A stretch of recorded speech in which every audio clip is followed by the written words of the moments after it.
So నిన్న ఖమ్మం జిల్లాలో మంత్రి పేరు చెప్పి ఒక ప్రభుత్వ ఉపాధ్యాయుడు ఒక దీపావళి మందుల షాప్ వద్ద హల్చల్ సృష్టించాడు. వాళ్ళ షాప్ మీదకి పోయి ఆ షాప్ను నేను లేపేస్తా, నేను చంపేస్తా అంటూ చెప్పలేని మాటలతోటి అసభ్య పదజాలంతో విచ్చలవిడిగా తనొక గురువును ఉపాధ్యాయుడైన విషయం కూడా మర్చిపోయి తనకు రాజకీయ అండదండలు ఉన్నాయి, తనకు మంత్రి అండదండలు ఉన్నాయని అటు ఆ షాప్ అతన్ని తర్వాత అదేవిధంగా ఫోన్లో పోలీసులను సైతం పోలీసులకేమో ఆదేశాలు ఇస్తూ ఉన్నాడు, షాప్ వాళ్ళనేమో బెదిరిస్తూ ఉన్నాడు. ఆ యొక్క సంబంధించినటువంటి వీడియో ఇప్పటికే నెట్టింట వైరల్గా మారింది. ఆ సంబంధించి ఇప్పటికీ శాఖాపరమైన చర్యలు తీసుకోవాలని పలువురు కోరగా అక్కడ స్పందించినటువంటి జిల్లా కలెక్టర్ తర్వాత విద్యాశాఖకు సంబంధించినటువంటి అధికారులు వెంటనే ఆ యొక్క ఉపాధ్యాయుని సస్పెండ్ చేశారు.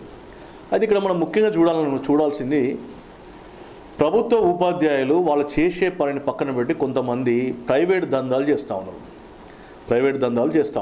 అయితే ఆ దందాలు కాస్త శృతిమించుతూ ఉన్నాయి. ఎలా శృతిమిస్తున్నాయి అనేది ఇప్పటికే తెలంగాణ రాష్ట్ర వ్యాప్తంగా ఎవరైతే ప్రభుత్వ ఉపాధ్యాయులుగా పనిచేస్తూ ప్రైవేటు దందాలు చేస్తూ ఉన్నారో వాళ్ళకు సంబంధించినటువంటి ప్రత్యేక కథనాలను అందరి టీవీ ప్రసారం చేయబోతూ ఉంది. ముఖ్యంగా ఇక్కడ మాట్లాడుకుంటే నిన్న మనం చూడొచ్చు, ఇక్కడ దాదాపుగా మీరు చూస్తే విజువల్లో మీకు దాదాపుగా చూడొచ్చు అసలు ఆయన చెప్పలేని మాటలు, అంటే మనం ప్రసారం కూడా చేయలేని మాటలను తను మాట్లాడుతూ ఇష్టం వచ్చినట్టుగా చంపేస్తా అంటున్నాడు, లేకపోతే ఇంకేదో అంటున్నాడు.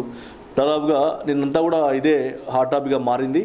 ఇది ఖమ్మం సంబంధించినటువంటి ఘటనగా మనం చెప్పుకోవచ్చు. ముఖ్యంగా మనం చూస్తే ఎవరైతే ఆ ప్రభుత్వ ఉపాధ్యాయుడు ఉన్నాడో ఆ ఉపాధ్యాయుడు మంత్రి అనుచరుడుగా కొంత అక్కడ సంబంధించినటువంటి సమాచారం కూడా కొంత అంతా ఉంది. అయితే రాజకీయ నాయకులు కూడా రాజకీయ నాయకులు ఇలాంటి వాళ్ళను ఎట్టి పరిస్థితుల్లో కూడా పెంచి పోషించవద్దు.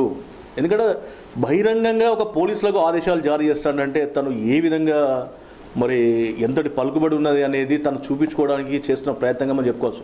ఒక షాప్ అతని మీదికి షాప్లోకి పోయి అవన్నీ బంద్ చేస్తూ ఇవన్నీ బయటపడేయండి, నేను చంపేస్తా అంటూ మాట్లాడిందంటే దాన్ని సస్పెండ్ చేయడమే కాదు, ఖచ్చితంగా తన పైన చట్టపరమైన చర్యలు కూడా తీసుకోవాలి, కేసు కూడా నమోదు చేయాలని బాధితుల పక్షాన తర్వాత అందరి టీవీ కూడా కోరుతూ ఉంది.